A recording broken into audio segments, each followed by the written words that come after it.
sebelum 90 hari, kaedah dia adalah pay and claim. Anda perlu bayar dulu. Walaupun cover, tapi kena bayar dulu sendiri.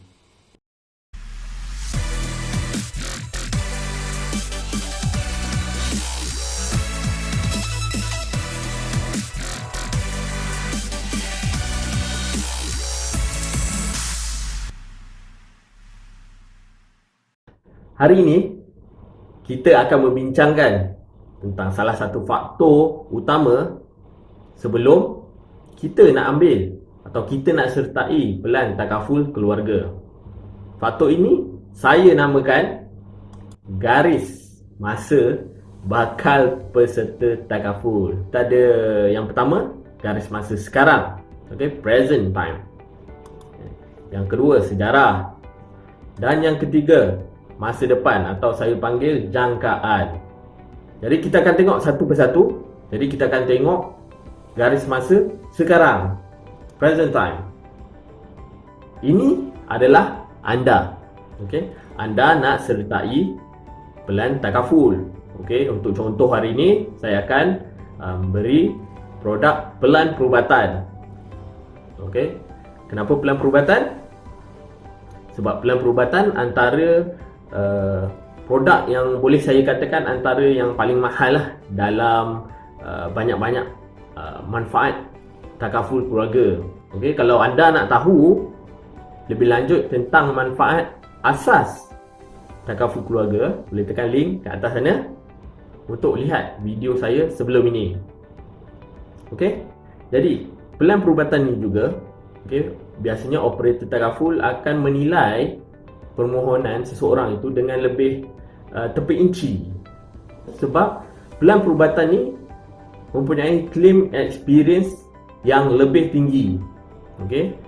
Satu contoh saya berikan, salah satu operator takaful dalam Malaysia pada tahun 2019 mempunyai claim experience atau mempunyai jumlah claim sebanyak 604.8 juta. Dan kalau kita tengok pada bahagian perubatan, yang saya bulatkan ni, adalah sebanyak 448.96 juta ringgit, iaitu merangkumi 74% daripada jumlah keseluruhan claim.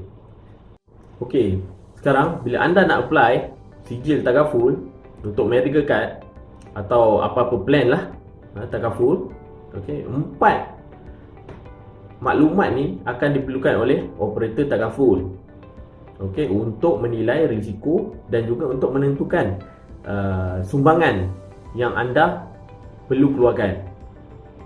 Yang pertama adalah umur. Operator takaful akan memerlukan tarikh lahir anda. Kedua adalah jantina, lelaki dan perempuan mempunyai risiko yang berbeza. Dan yang ketiga, sama ada anda merokok atau vape.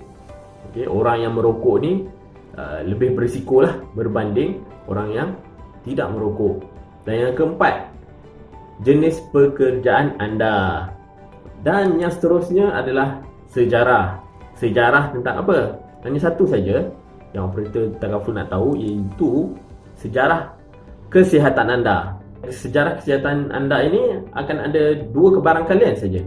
Sama ada anda tak pernah ada masalah kesihatan, sihat walafiat, ataupun anda pernah ada masalah kesihatan ataupun masih lagi mengalami masalah kesihatan. Jadi jika anda ada masalah kesihatan, tak kiralah masalah kesihatan tu dah sembuh ke, ataupun anda masih mengalami masalah kesihatan tu macam asma, anda perlu isytihar masalah kesihatan ni dalam borang permohonan takaful. Tapi tak adalah masalah kesihatan macam demam-demam biasa, patah gigi ke, tak perlulah. Dalam borang permohonan tu pun akan ada beberapa soalan berkaitan dengan kesihatan, soalan yang standard. Ada lebih daripada 10 soalan. Jadi anda just jawab je soalan tu. Seterusnya adalah jangkaan. Daripada maklumat sekarang, maklumat dari sejarah, apakah jangkaannya? Kalau anda tak ada masalah kesihatan, jadi permohonan anda akan lulus. Makna lulus ni macam lulus biasa lah, standard. Okay, kalau ada pengecualian pun adalah pengecualian yang standard. Pengecualian standard ni sama saja dalam mana-mana operator tagaful dalam Malaysia. Okay. Dan kalau anda ada masalah kesihatan, okay, selepas anda isytihar, operator tagaful akan minta anda untuk buat medical check up, pemeriksaan kesihatan. Ada setengah penyakit tu tak perlukan medical check up, hanya perlukan anda menjawab questionnaire yang berkaitan dengan masalah kesihatan tu. Selepas anda menjawab questionnaire dan pihak operator tagaful dapati daripada jawapan-jawapan anda tu mungkin tahap kesihatan tu agak berisiko atau kritikal, jadi masih lagi operator tagaful akan minta anda buat medical check up. Tapi pemeriksaan kesihatan ni bukan saja bergantung kepada masalah kesihatan, tapi ianya boleh datang juga daripada maklumat yang sekarang ni. Okey, macam contoh umur. Okey, kalau untuk orang yang lebih berusia, contoh pada umur 50 lebih atau 60, akan trigger untuk anda buat pemeriksaan kesihatan.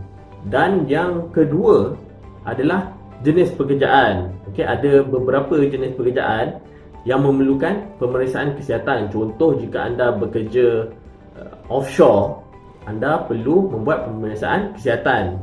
Okey, perlu buat blood test. Dan yang seterusnya, ini penting juga, berat dan tinggi.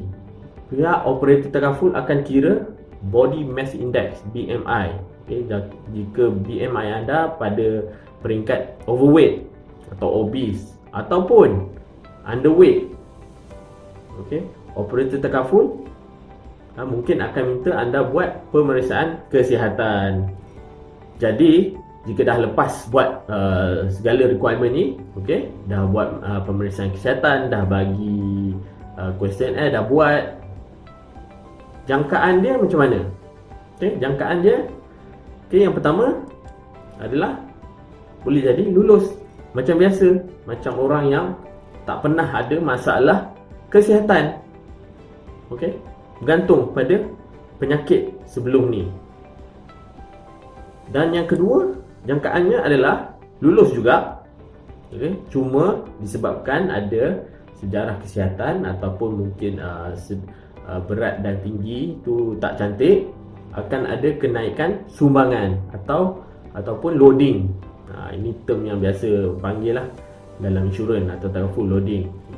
Dan yang kedua adalah lulus juga tapi ada pengecualian atau exclusion. Bermaksud kad perubatan ni takkan cover penyakit yang sedia ada. Okay? Tapi 1001 macam penyakit yang mungkin anda akan alami kemudian di masa hadapan akan cover macam biasa. Dan yang ketiga adalah lulus juga tapi ada kedua-dua ni, exclusion pun ada, loading pun ada. Okay? Tapi at least adalah medical card tu untuk cover penyakit-penyakit yang lain. Okay? Dan yang keempat, ini worst case scenario lah, adalah permohonan ditolak atau reject, decline. Okay, dan seterusnya, jangkaan yang seterusnya adalah tempoh menunggu. Tak kira lah pelan perubatan ke, pelan hibah tagaful ke, pampasan sakit kritikal. Okay, ada tempoh menunggu. Okay, tapi tempoh menunggu untuk pelan perubatan medical card ni, dia lebih orang kata syarat-syarat dia lebih panjang lah berbanding dengan tempoh menunggu contoh macam pampasan sakit kritikal atau pampasan kematian. Okay, ini saya bagi contoh. Okay, contoh ni lebih kurang sama saja untuk pelan perubatan dalam mana-mana operator tagaful dalam Malaysia ni. Okey. Yang pertama, kecuali kemalangan. Okey, kemalangan ni memang tak ada tempoh menunggu. Okey, kalau anda dapatkan pelan perubatan contoh hari ni, tengah hari dah lulus pelan perubatan anda, petang tu, okey, masa driving nak balik ke rumah, accident. Okay, perlu rawatan hospital. Jadi terus cover, tak ada masalah. Dan yang kedua, okey, yang kedua ni 30 hari untuk sebarang keadaan perubatan, maksudnya untuk sakit-sakit yang umum lah, sakit-sakit yang umum. Contoh macam demam viral. Dan yang ketiga tu 90 hari kemudahan cashless. Ini maksud dia adalah, katakanlah anda kena demam viral, perlu masuk hospital, okey, pada hari ke contoh 70 hari. So dah melepasi 30 hari tempoh menunggu, maksudnya demam viral tu dilindungi, cover. Okey, tak ada masalah. Cuma tak lepas lagi 90 hari. Maksudnya bila anda keluar hospital tu nanti, pihak hospital akan bagi bil kepada anda untuk anda bayar ke semua jumlah bil hospital tersebut. Kemudian barulah anda buat claim kepada operator takaful. Itu maksudnya sebelum 90 hari, kaedah dia adalah pay and claim. Anda perlu bayar dulu. Walaupun cover, tapi kena bayar dulu sendiri. Dan yang keempat, ini agak biasa juga untuk kad perubatan 120 hari untuk penyakit spesifik. Penyakit spesifik ni operator takaful akan specifically tulis dalam sijil takaful penyakit-penyakit spesifik ni. Okey. Kalau kita tengok penyakit spesifik ni, kita tunggu 4 bulan. Okey. Sebab tu kita berlumba dengan masa, kan? Walaupun dah dapatkan medical card, dah dapatkan pelan takaful, tapi perlu tunggu lagi, ada masa lagi perlu tunggu, kan? Kalau macam contoh ni 4 bulan. Dalam masa 4 bulan tu macam-macam boleh terjadi. Okay? Sebabkan itu kita perlu ambil pelan takaful cepat-cepat, jangan bertangguh. Okey, sampai sini saja perkongsian saya kepada anda. Okey, saya harap video ini bermanfaat. Jangan lupa untuk share, okey, like, dan juga anda boleh komen di ruangan bawah kalau anda ada sebarang soalan. Okey, saya akan InsyaAllah jika ada soalan saya akan jawab dalam video yang seterusnya.